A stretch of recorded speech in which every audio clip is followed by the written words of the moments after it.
계속해서 레위기에 기록된 제사장법에 대한 말씀을 살펴보겠습니다. 나답과 아비후가 다른 불을 들이다가 심판을 받은 사건은 이스라엘 전체에 큰 충격을 주었습니다. 분명 하나님은 나답과 아비후의 사건을 통하여서 그분의 공의와 거룩하심을 보이셨고, 또한 그 거룩하심을 모욕하는 자들에게 내리시는 하나님의 진노를 보이셨습니다. 이러한 하나님의 진노를 맛본 사람들은 보통 크게 낙심하고 슬퍼하게 됩니다. 그러나 하나님은 결코 그분의 백성을 이러한 고통과 절망 속에 버려두지 아니하시고 그들이 하나님을 더욱더 겸비하게 섬길 수 있도록 선하게 인도하시는 것입니다. 자, 이제 오늘 본문 말씀을 살펴보겠습니다. 이 오늘 본문 말씀은 이제까지의 구절들과 다른 점이 한 가지 있습니다. 그것은 하나님께서 이 말씀을 모세가 아니라 아론에게 하셨다는 점입니다.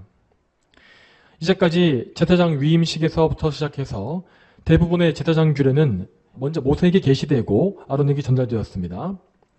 그러나 이번에 하나님은 모세를 통하지 않고 아론에게 직접 명령을 하신 것입니다. 자, 그 이유는 아마도 구절에 기록된 말씀이 아론의 아들인 나답과 아비후와 관련되어 있기 때문일 것입니다. 회막에 들어갈 때 포도주에 취해 있었던 것은 아론이 아니라 나답과 아비후였습니다. 아론은 그 사실을 알고 있었기 때문에 남아있는 자기 아들들에게 하나님의 명령을 전달하면 되었지요. 그런데 만일 하나님께서 이 말씀을 모세에게 주셨다면 모세는 아마도 아론까지도 술에 취해서 회막에 들어갔다고 오해했을지 모릅니다. 그래서 하나님은 이 불필요한 오해를 없애기 위해서 아론에게 직접 제사장 규례를 말씀하신 것입니다. 자, 그렇다면 하나님께서 아론에게 주신 말씀이 무엇인지를 살펴보겠습니다. 먼저 9절을 다시 보겠습니다. 9절 말씀에 너와 내 자손들이 회막에 들어갈 때에는 포도주나 독주를 마시지 마라. 그래하여 죽음을 면하여라. 이것은 너희 대대로 영원한 규례이다 하셨습니다. 여기에서 하나님은 제사장법에 대한 새로운 조항을 더해주고 계십니다. 그것은 곧 제사장들이 회막에 들어갈 때에 포도주와 독주를 마시지 말라는 것입니다. 물론 그 당시에 이 근동지방의 기후에서는 이 맑은 물을 충분히 구하는 것이 힘들었기 때문에 포도주를 통해서 이 필요한 수분을 공급받아야 했습니다. 그래서 제사장들은 회막에서 일하지 않는 경우에는 포도주를 마실 수 있었습니다. 그러나 회막에서 일할 순번이 되게 되면 그들은 모든 술을 엄격히 금해야 했습니다. 왜냐하면 아무리 적은 양의 술을 마신다 할지라도 결국 술은 이 사람의 정신을 흐리게 하고 정상적인 이성과 판단력을 둔감하게 하기 때문입니다. 제사장들은 회막 안에서 거룩하신 하나님을 가까이에서 섬기는 일을 했기 때문에 정말로 맑은 정신과 정상적인 판단력을 유지해야 했습니다. 만일 그들이 이 술에 취하는 등의 이유로 해서 맑은 정신을 가지지 못한다면 그들은 일순간에 죽임을 당할 수도 있는 것이었습니다. 이처럼 제사장들이 담당한 사역은 대단히 영광스럽고 명예로운 일이기도 했지만 동시에 언제 목숨을 잃을지 모르는 정말 위험천만한 일이기도 했습니다. 자, 왜 그렇겠습니까? 왜냐하면 그들이 섬기는 하나님은 지극히 거룩한 분이시고 높은 분이시며 또한 반대로 그들은 비천한 죄인이었기 때문입니다. 거룩하신 하나님은 결코 죄악을 가까이 하실 수 없기 때문에 그분의 영광을 위해서 반드시 그분 앞에 있는 모든 죄악을 제거하셔야 합니다. 그렇기 때문에 그분 앞에 경솔하고 죄악되게 행하는 죄인은 반드시 죽임을 당하게 되었던 것이죠. 또한 하나님은 당신의 영광을 이렇게 위하시는 가운데에서 그분께 속해 있는 제사장들을 보호하시기 위해서도 이 말씀을 주신 것입니다. 그분은 9절 말씀에서 분명히 말씀하시기를 이렇게 하셨습니다. 그리하여 죽음을 면하여라. 이것은 너희 대대로 영원한 규례이다 라고 하십니다. 하나님은 분명히 당신의 영광을 가장 중대하게 여기시지만 그렇다고 해서 이 사람의 생명을 파리 목숨과 같이 하찮게 여기시는 것이 아닙니다. 하나님은 그분 앞에서 섬기는 제사장들을 불쌍히 여기셨고 그들의 생명을 지키시며 또한 지속적으로 그들의 대대에 은혜를 주시기 위해서 이러한 법을 주신 것입니다. 그러므로 제사장들은 항상 하나님 앞에 모든 행실을 주의하면서 그분을 경외하는 믿음의 자세와 태도를 유지해야 했습니다. 그리고 그 기준에 대해서 하나님은 10절 말씀에 이렇게 말씀하십니다. 너희는 거룩한 것과 속된 것, 부정한 것과 정한 것을 구별하며. 자, 이 말씀은 앞에 나와 있는 9절 말씀과 이어져 있는 것으로서 제사장들이 이 술에 취하지 말아야 하는 이유를 보여주는 것입니다. 자, 다시 말해서 제사장들은 하나님 앞에서 거룩한 것과 속된 것, 또한 부정한 것과 정한 것 등을 잘 구별하기 위해서 맑은 정신을 유지해야 했던 것입니다. 자, 나답과 아비후가 죽임당했던 이유가 여기 있지 않습니까? 그들은 술에 만취함으로써 하나님께 드려야 할 거룩한 불과 속된 불을 구별하지 못한 것입니다. 그러므로 그들의 후대의 제사장들은 나답과 아비후의 죄를 거울로 삼아서 항상 온전한 분별력을 가지고서 하나님을 섬겨야 했던 것이죠. 자, 여기선 잠시 20절에 나와 있는 거룩한 것과 속된 것, 또한 정결한 것과 부정한 것이 무엇인지를 말씀드리겠습니다. 먼저 거룩한 것이란 것은 하나님께 바쳐진 모든 것을 다 의미합니다. 하나님께서는 사람이나 물건들에 대해서 거룩해지는 기준을 말씀해 주셨는데 그 말씀에 따라서 구별된 것들은 모두 하나님께 속한 거룩한 존재가 되었습니다. 이렇게 거룩해진 사람이나 물건들은 모두 이 세상의 평범한 것들과 구별된 완전하고 특별한 상태가 되는 것입니다. 자, 이와 반대로 속된 것이란 것은 하나님께 바쳐지지 않은 평범한 상태를 의미합니다. 자, 그렇지만 속되다는 것은 그 자체로 죄악되고 더럽다는 것은 아닙니다. 하지만 이것은 하나님이 아니라 그저 인간에게 속한 것으로서 하나님께 바칠 수가 없는 불완전한 상태에 있는 것이죠. 그리고 이 속된 것들은 또다시 정결한 것과 부정한 것으로 나누어집니다. 자, 먼저 정결한 것은 이 사람이나 물건의 정상적인 상태를 의미하는 것입니다. 여기에서 정상적인 상태란 하나님께서 보시기에 깨끗하고 정상적인 것을 의미합니다. 그러므로 정결한 것들은 이 거룩하게 만드는 절차를 거침으로써 거룩한 것으로 구별되고 하나님께 바칠 수가 있었습니다. 자, 이와 반대로 부정한 것은 이 사람이나 물건의 비정상적인 상태를 의미합니다. 부정하게 된 사람은 하나님 앞에 나아갈 수 없었고 또한 부정한 물건 역시 마찬가지였습니다. 그러므로 사람이나 물건이 부정해지면 그것은 무조건 먼저 정결하게 하는 절차를 거쳐야 했고 그렇게 정결해진 다음에야 거룩한 것으로서 구별되는 절차를 거칠 수가 있었습니다. 자, 이렇게 구약 성경에서 거룩함에 대한 기준은 무척 엄격하고 복잡했습니다. 그러나 이것은 하나님께서 까다로운 분이시기 때문에 이렇게 된 것이 아닙니다. 율법이 복잡하고 어려워진 이유는 오직 인간의 죄 때문입니다. 인간의 죄가 없었던 상태에서 하나님의 법이라는 것은 대단히 단순하고 간결했습니다. 최초에 인간에게 주어진 법은 오직 한 가지지 않습니까?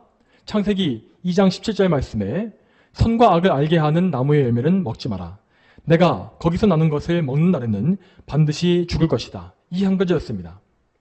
그러나 인간은 이 단순한 한 가지의 명령조차 따르지 않았고 뱀의 유혹에 빠져서 하나님의 법을 어긴 것입니다. 그리고 이렇게 죄를 지었기 때문에 인간은 타락함으로써 하나님과 관계가 끊어지고 온갖 혼란과 무질서 속으로 빠져들게 된 것이죠. 이렇게 인간의 죄가 혼란스럽고 난잡하기 때문에 그 난잡한 죄를 다스리기 위해서 율법 역시 그 조항이 매우 많아지고 복잡해진 것입니다. 그러므로 이 율법을 받은 이스라엘 백성들은 자신들의 죄인됨을 인정하고 그들에게 율법을 주신 하나님께 감사해야 했습니다. 그들은 높으신 하나님께서 자신들과 같은 죄인들을 불쌍히 여기셨다는 사실을 생각하면서 그분의 율법을 사랑해야 했던 것이지요. 만일 그들이 하나님을 사랑하고 그분을 인정한다면 그분의 율법에 순종하는 것은 결코 무거운 짐이 아니었습니다. 그러나 그들이 하나님을 멀리하고 죄를 사랑한다면 율법은 그들에게 도저히 감당할 수 없는 짐과 같이 무거워질 수밖에 없었습니다. 그래서 하나님의 율법을 맡은 바 된 제사장들은 그 임무가 매우 막중했던 것입니다. 제사장들은 연약한 백성들을 긍휼히 여기는 마음을 가지고서 그들을 잘 가르치고 인도해 줘야 했습니다. 그리고 그 사역을 감당하기 위해서 그들은 항상 깨어서 정신을 차리고 맑은 정신과 총명함으로 하나님을 섬겨야 했던 것입니다. 자, 다음으로 본문의 마지막인 11절을 보겠습니다. 자, 11절 말씀에 또 여호와께서 모세를 통해 그들에게 명령하신 모든 규례를 이스라엘 자손에게 가르쳐야 한다 하셨습니다. 자, 이 말씀과 같이 구약의 제사장들은 백성들에게 율법을 가르치는 사역을 겸하고 있었습니다. 그들은 평생의 율법을 연구하고 그 의미를 온전히 알아가야 했으며 그리함으로써 백성들에게 하나님의 뜻을 온전히 가르치는 중대한 사역을 잘 감당해야 했던 것입니다. 이러한 제사장들의 사역에 대해서 잘 나와 있는 구절은 신명기 17장 8절부터 13절까지 나와 있습니다. 자, 신명기 17장 8절부터 13절까지 말씀. 자, 이 말씀을 다 같이 찾아보도록 하겠습니다. 예, 다 찾으셨으면 제가 읽겠습니다. 자, 8절부터 읽겠습니다. 내 성문 안에서 서로 피를 흘리거나 서로 다투거나 서로 폭행하는 일이 생겨 내가 판결하기 어렵거든 너는 일어나 여호와 내 하나님께서 택하신 곳으로 올라가서 레위인 제사장과 그때 직무를 맡고 있는 재판장에게 나아가 물어라. 그래야면 그들이 사건의 판결을 내게 알려줄 것이니 여호와께서 택하신 그곳에서 그들이 내게 알려준 사건의 그 판결대로 시행하고 그들이 내게 가르쳐준 대로 모두 지켜 행하여라. 그들이 내게 가르치는 율법의 판결대로 그들이 내게 말하는 결정대로 시행하여라. 그들이 내게 알려준 말에서 오른쪽으로나 왼쪽으로 벗어나지 마라. 어떤 사람이 교만하게 행동하여 여호와 내 하나님 앞에 서서 섬기는 제사장이나 재판장의 말을 하찮게 여기고 따르지 않으면 그를 죽여 이스라엘 중에서 그 악을 없애야 한다. 그러면 모든 백성이 듣고 두려워하여 다시는 교만하게 행동하지 않을 것이다. 자, 이 말씀과 같이 제사장들은 하나님께서 기록해 주신 율법의 명령을 대언하는 자들로서 아주 중대한 임무를 띠고 있었습니다. 하나님은 가장 높고 존귀하신 통치자이시며 이스라엘의 왕이시므로 모든 백성은 그분의 명령을 존중하고 복종해야 했던 것입니다. 따라서 제사장들은 자신들이 하나님의 영광을 드러내기 위한 사역을 하고 있음을 깨닫고 백성들을 그 말씀에 순종하게 하기 위해서 힘써야 했습니다. 만일 제사장들이 하나님을 경외하지 아니하고 말씀을 존중하지 않는다면 백성들은 결단코 하나님 말씀을 알 수도 없고 존중할 수도 없었던 것입니다. 그러므로 오늘 본문의 말씀은 이 말씀을 맡은 사역자의 역할이 무엇인지를 우리에게 분명히 알려주는 것이지요. 그래서 오늘 이 본문의 말씀은 1차적으로 말씀을 맡은 목회자에게 적용해야 할 것입니다. 자, 여러분, 술 취하는 것이 금지된 것은 구약의 제사장들만이 아니었습니다. 그것은 신약의 목회자에게도 동일하게 적용되는 규정입니다. 디모데전서 3장 3절을 보게 되면 목회자의 자격 요건 중에서 술을 즐기지 않고 라는 항목이 있는 것을 볼 수 있습니다. 자, 이 말씀에서 술을 즐기다 라고 되어 있는 말씀은 곧 술에 취하다 라는 의미라고 합니다. 이 말씀과 같이 성경은 신약과 구약 전체에서 모든 사역자가 술에 취하는 것을 엄격히 금지하는 것이죠. 이러한 원리에 따라서 목회자는 항상 맑은 정신과 정확한 판단력을 가지고 그의 마음 전체를 하나님께 바치기 위해서 힘써야 합니다. 이렇게 목회자가 뚜렷한 판단력으로 지혜롭게 사역할 수 있는 방법은 그 무엇보다 하나님과의 관계를 잘 유지하는 것입니다. 하나님과 화목한 교제 가운데 동행하는 목회자는 성령님의 은혜 가운데 지혜와 능력을 얻을 수 있을 것입니다. 그는 성경을 연구하고 신학을 공부할 때에도 더 풍성한 지식을 얻을 수 있을 것이며 또한 그가 얻은 지식은 이 죄인들의 생명을 구하는 일에 잘 사용될 수 있을 것입니다. 또한 그는 하나님의 은혜 가운데 사랑의 능력을 얻어서 성도들을 더 온전하게 목양할 수 있을 것이며 또한 죄인들을 더 많이 인내해주고 품어줄 수 있을 것입니다. 그리고 말씀을 선포할 때에도 하나님과 함께하는 목회자에게는 하나님이 부어주시는 힘과 능력이 있습니다. 그러한 목회자의 말씀 선포는 단지 사람이 하는 말로 전달되는 것이 아니라 하나님 말씀으로 전달되어서 많은 영혼을 살리는 일에 귀한 도구로 사용될 수 있는 것이죠. 그러나 이와 반대로 목회자가 하나님과 전혀 인격적인 관계를 맺지 못했거나 혹은 하나님과의 관계를 방해하는 죄악을 품고 있다면 그의 목회에서는 지혜와 능력이 사라지게 될 것입니다. 마치 포도주에 만취해서 죄를 범했던 나답과 아비후와 같이 그러한 목회자에게는 성령님의 능력이 없기 때문에 하나님의 거룩하심을 드러낼 수가 없는 것입니다. 그러므로 모든 말씀 사역자는 항상 최우선적으로 하나님과의 깊은 교제 관계에 집중하는 가운데 모든 사역을 해나가야 합니다. 목회자의 모든 사역은 오직 하나님의 능력으로 행해야 하는 것이며 또한 그의 삶 전체는 그리스도께 붙잡혀 있어야 합니다. 목회자의 삶은 그리스도께서 그 안에서 거하시면서 그리스도께서 행하시는 삶이 되어야 하는 것입니다. 이렇게 하나님께 자신을 맡기고 자신을 쳐서 복종시키는 과정이 없다면 한 명의 사역자는 결코 온전히 세워질 수가 없는 것입니다. 또한 목회자에 대한 성경의 기준이 자신 안에 이루어져 가도록 간구해야 하고 또한 그 기준대로 자신을 점검해야 합니다. 디모데전서 3장 2절부터 4절까지 말씀에 목회자의 기준이 잘 나와 있습니다. 이렇게 되어 있습니다. 자, 그러므로 감독은 책망받을 것이 없고 한 아내의 남편이며 절제하고 신중하고 단정하며 나그네를 잘 대접하고 가르치기를 잘하며 술을 즐기지 않고 구타하지 않으며 온화하고 다투지 않으며 돈을 사용하지 않으며 자기 집을 잘 다스리고 자녀들을 모든 단정함으로 복종하게 하는 자라야 한다. 자, 여러분, 이렇게 수많은 명령들을 어떻게 인간의 힘으로 이룰 수 있겠습니까? 그러므로 목회자는 계속해서 하나님께 의지하면서 자기를 부인하고 그리스도께만 온전히 복종하기 위해서 몸부림쳐야 하는 것입니다. 이러한 노력이 반드시 있어야 하기 때문에 목회자에게는 늘 많은 고난과 연단이 가득할 수밖에 없는 것이죠.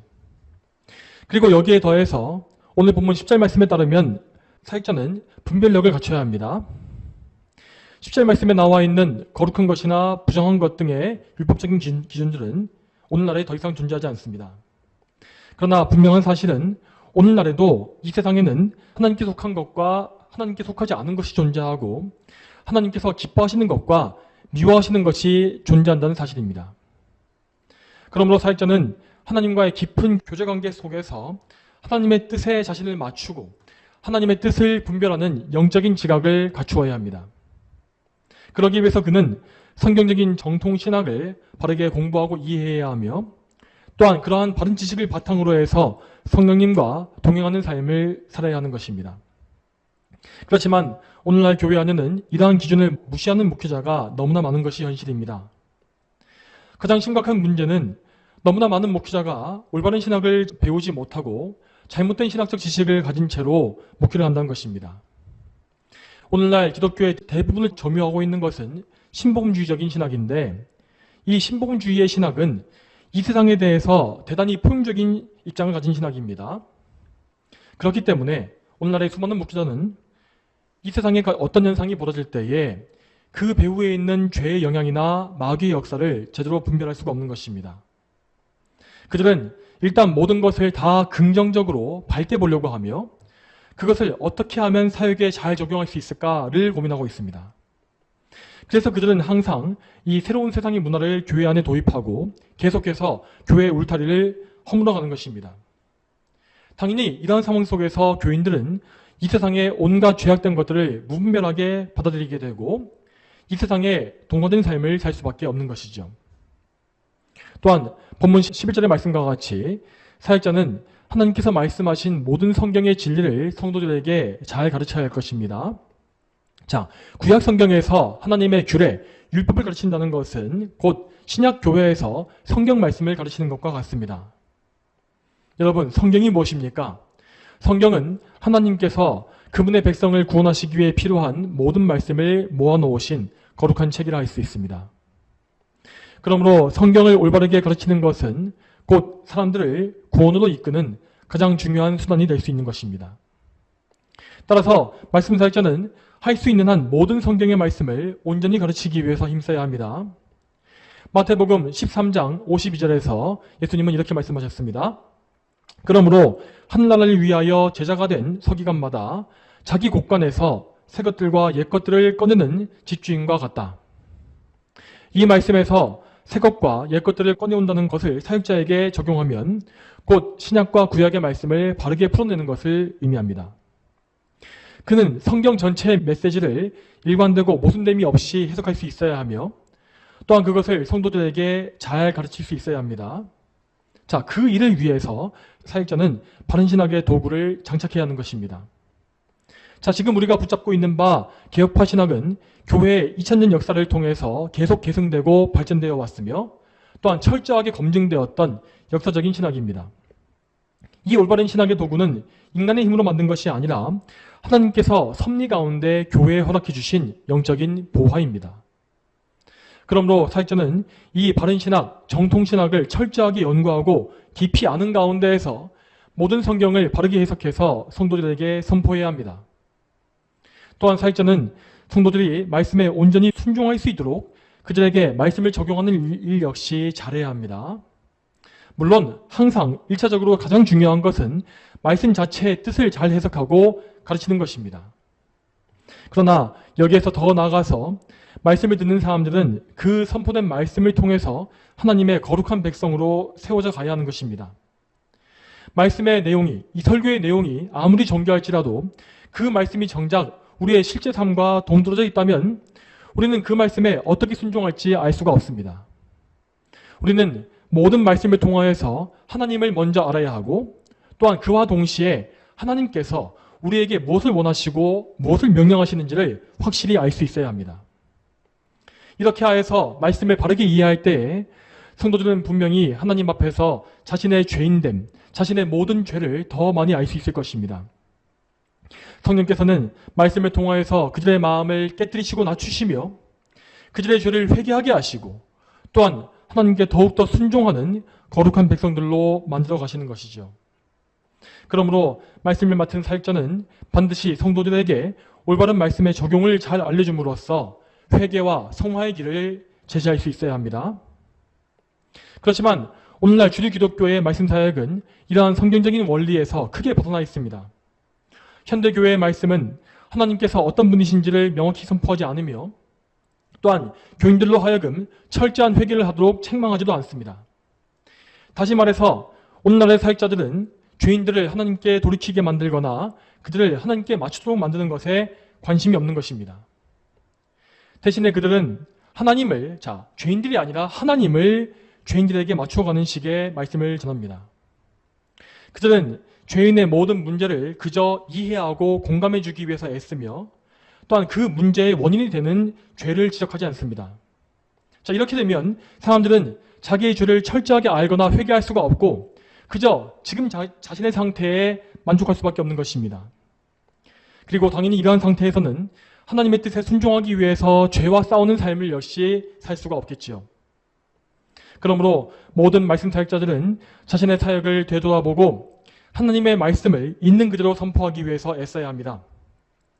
참된 말씀 사역은 죄인들에게 하나님을 알게 하고 하나님의 율법을 가르치며 그리함으로써 그분 앞에 회개하고 그리스도를 붙잡게 만드는 것입니다. 그리고 그렇게 해서 그리스도를 믿게 된 자들 역시 더 하나님을 알게 하고 더 회개하게 하며 또한 하나님 앞에 더욱 복종하게 만드는 것이 말씀 사역의 본질인 것입니다. 오늘날의 말씀 사역자들이 이러한 진리의 사역에 온전히 헌신하게 되기를 소망합니다. 다음으로 우리는 이 말씀을 이 사역자를 넘어서 성도 각 개인에게 적용할 수 있어야 할 것입니다. 우리는 구약 성경에서 제사장에 대한 말씀을 읽을 때에 그것이 단지 사역자에게만 적용되는 말씀이 아니라는 사실을 알아야 합니다. 신약 성경은 분명히 모든 성도가 다 거룩한 제사장으로 세워졌다고 말하고 있습니다. 그리스도 안에 있는 모든 성도는 대제사장이신 예수 그리스도로 말미암아서 하나님 앞에서 섬기고 있는 거룩한 제사장이 되었습니다. 따라서 오늘 본문에 나와 있는 제사장 규례 중에서 경건과 관련된 원리는 모두 다 우리 성도들에게 직접 적용할 수 있는 것입니다. 특별히 오늘 우리는 이 술 취함에 대한 경건의 원칙을 배울 수 있을 것입니다. 물론 성경은 음주를 전면적으로 금지하진 않습니다. 그렇지만 우리가 지금 살고 있는 이 대한민국의 문화와 사회적인 배경을 생각해 볼 때에 우리 성도들은 술 자체를 완전히 끊는 것이 좋다고 할 수 있겠습니다. 우리 한국의 술 문화는 술을 절대 혼자 마시려고 하지 않고 다 함께 술을 함께 마시고 취하려 하지 않습니까? 그래서 술자리에서 누군가가 혼자 술을 마시지 않고 취하지 않게 되면 술맛이 떨어진다고 싫어하는 것이 우리나라 사람들이죠. 이런 문화 속에서 너무나 많은 사람들이 잘못된 술 문화에 동참하게 되고 술 취함에 익숙해지다가 결국에는 술독에 깊이 빠져서 살게 되는 것을 볼 수 있는 것입니다. 그렇지만 성경은 분명히 술 취함에 대해서 엄중히 금지하고 있습니다. 에베소서 5장 18절 말씀에 또 너희는 술에 취하지 마라. 그것은 방탕한 것이니 도리어 너희는 성령으로 충만하게 되어라 하셨습니다. 여러분, 이렇게 말씀드리면 어떤 분들은 자, 그러면 술에 취하지만 않으면 되는 것이 아닌가 라고 반문할 것입니다. 여러분, 그렇지만 우리는 항상 죄인들과 마귀에게 틈을 보이지 말아야 할 것입니다. 우리가 조금이라도 술을 마심으로써 틈을 보이게 되면 마귀는 그 우리 주변의 죄인들을 통해서 반드시 그 틈을 비집고 들어올 것입니다. 마귀와 세상 사람들은 결코 우리를 그냥 내버려 두지 않습니다. 그러므로 우리는 우리 자신에게 올무가 될 만한 일 자체를 만들지 말아야 하는 것입니다. 물론 사회생활 속에서 술을 마시지 않는 것이 대단히 어려울 수 있을 것입니다. 그렇지만 우리는 하나님만을 거룩하게 섬기기 위해서, 우리의 주인 되신 하나님을 섬기기 위해서 영적인 기준을 잘 세우고 그것을 위해서 기도로서 하나님께 매달려야 합니다. 그리고 우리가 하나님을 섬기기 위해서 손해를 보고 조롱을 당한다 할지라도 하나님의 영광을 위해서 그 모든 고난도 이길 수 있는 믿음을 가져야 하는 것입니다. 여러분이 참으로 하나님의 영광을 위해서 여러분의 모든 정욕을 끊고 여러분의 육신의 정욕과 싸운다면 하나님은 결코 여러분을 홀로 내버려 두지 않으실 것입니다. 여러분 모두가 부디 하나님의 영광을 생각하시면서 이 술 취함의 죄를 완전히 끊으실 수 있기를 소망합니다. 자, 여러분, 다음으로는 그러면 이 오늘 본문의 말씀을 좀 더 넓은 범위에서 생각해 보겠습니다. 오늘 본문은 문자적으로 술 취함에 대해서만 말하고 있는 것이 사실입니다.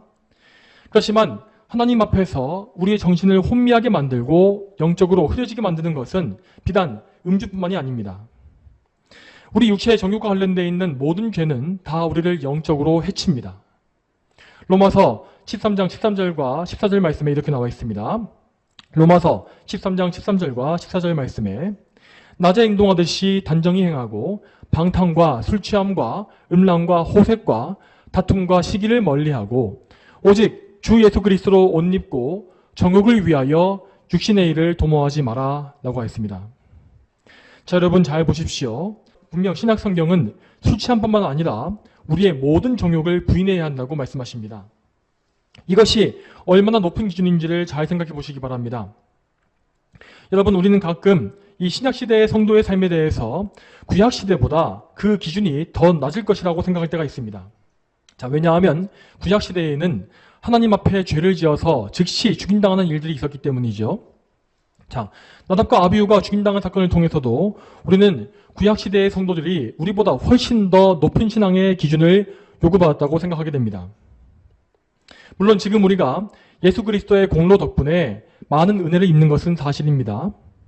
그렇지만 큰 은혜에는 그만큼 큰 영적 책임이 따라오는 것입니다. 우리는 예수 그리스도의 은혜로 말미암아서 성령께서 항상 거주하시는, 내주하시는 거룩한 성전되었습니다. 고린도전서 3장 16절과 17절은 성도들을 향해서 이렇게 말씀하십니다. 너희가 하나님의 성전인 것과 하나님의 성령께서 너희 안에 계시는 것을 알지 못하느냐? 누구든지 하나님의 성전을 멸하면 하나님께서 그 사람을 멸하실 것이다. 하나님의 성전은 거룩하며 너희는 그 성전이다. 자, 고린도전서 3장 16절과 17절 말씀이었습니다. 여러분, 이 말씀이 얼마나 두려운 말씀입니까? 여러분 항상 잘 기억하십시오. 우리의 몸과 영혼은 모두 성령께서 거주하시는 거룩한 성전으로 구별된 것입니다. 그러므로 우리가 성전인 우리 자신을 죄로 더럽히는 것은 나답과 아비후가 지은 죄보다 훨씬 더 큰 죄라는 것을 알아야 합니다. 그리고 만일 우리가 끝까지 우리의 죄를 회개하지 않는다면 우리는 반드시 그리스도의 심판대 앞에서 우리의 죄로 인해서 정죄를 받게 될 것입니다. 그러므로 우리는 항상 육신의 정욕을 이기기 위해서 우리 자신을 살피고 주의해야 합니다. 오직 주 예수 그리스도로 옷 입고 정욕을 위하여 육신의 일을 도모하지 않기 위해서 우리는 항상 육신의 정욕과 싸워야 하는 것이지요. 여러분, 지난주에 우리는 우리의 가족을 비롯해서 인간관계보다 하나님을 더 우선시하는 신앙에 대해서 배웠습니다. 자, 거기에 이어서 오늘 본문은 우리의 육신의 정욕을 부인하는 신앙을 말하고 있는 것입니다. 자, 여러분 여기에서 잘 생각해 보십시오. 우리의 인간관계를 부인하는 것과 우리의 정욕을 부인하는 것, 그 둘 중에 어느 것이 더 어렵겠습니까? 정욕을 부인하는 것이 훨씬 더 어렵습니다. 왜냐하면 인간관계는 우리의 밖에 있는 것이지만 정욕은 우리의 몸과 마음 안에 있는 것이기 때문입니다. 심지어 우리와 피를 나눈 가족이라 할지라도 내 안에 내재해 있는 정욕보다 우리와 더 가까울 수는 없는 것입니다. 물론 하나님을 위해서 인간관계를 부인하고 끊는 것 정말 어렵습니다. 그렇지만 하나님의 영광을 위해서 내 몸을 쳐서 복종시키고 정욕을 끊는 것은 훨씬 더 어렵고 더 힘든 것입니다. 우리는 술 취함의 죄를 이겨야 하고 음란의 죄를 이겨야 하며 탐식의 죄를 이겨야 하고 다툼과 시기의 죄를 이겨야 합니다. 나의 유익을 부인하고 나의 혈기를 제어해야 하며 항상 단정하고 경건한 성도의 덕목을 갖춰가야 합니다. 여러분, 그렇지만 이러한 모든 것은 결코 우리의 힘으로 되는 것이 아닙니다. 자, 우리가 찬송가 202장을 보게 되면 죄에서 자유를 얻게 함은이라는 찬송이 있습니다. 그 찬송가 가사는 우리가 죄에서 자유를 누리고 우리의 정욕을 이기는 힘이 주님의 보혈에 있다고 노래하고 있습니다. 우리가 죄에서 자유를 얻는 것, 또한 육체의 정욕을 이기고 눈보다 더 희게 맑아지는 것, 그리고 우리의 거룩한 행실을 통하여서 이 세상에 복음을 선포하는 것, 이 모든 것은 오직 우리 주 예수 그리스도의 보혈의 능력에 있는 것입니다. 우리 주님께서 보혈을 흘리신 것은 곧 자기 자신을 하나님께 희생제물로 드리신 사건이었습니다. 예수님은 영원한 대제사장으로서 우리를 위한 영원한 희생제사를 드리신 것입니다. 우리는 앞서 레위기의 5대 제사에서 예수님의 희생제사가 무슨 의미인지를 배우지 않았습니까? 먼저 예수님의 희생제사는 속죄제로서 우리의 죄를 모두 사하시는 제사였습니다. 그리고 다음으로 그분의 제사는 속건제로서 우리가 지고 있던 막대한 죄의 빚과 책임을 청산해 주신 것입니다. 또한 그리스도의 제사는 화목제로서 하나님과 우리 사이를 화목하게 하셨습니다. 마지막으로 그분의 제사는 번제와 소제로서 우리 자신을 하나님께 온전히 바치게 하셨습니다. 이처럼 예수님의 십자가는 구약의 모든 제사가 가진 의미와 목적을 모두 담고 있는 것이었고, 십자가 위에서 예수님은 이 영원한 제사를 드리심으로써 우리를 온전하게 하셨습니다. 우리는 예수님의 십자가에서 예수님과 함께 죽었으며 예수님과 함께 다시 살게 되어서 그분 안에 거하게 된 것입니다. 그러므로 우리는 오늘도 우리의 대제사장이신 그리스도를 바라봐야 할 것입니다. 그분은 우리의 영원한 대제사장으로서 하나님 앞에 서 계시며 우리를 위해 완전한 중보의 사역을 지금도 감당하고 계십니다. 그분은 구약의 제사장들처럼 술에 취하거나 판단력을 상실하시는 일이 없으십니다.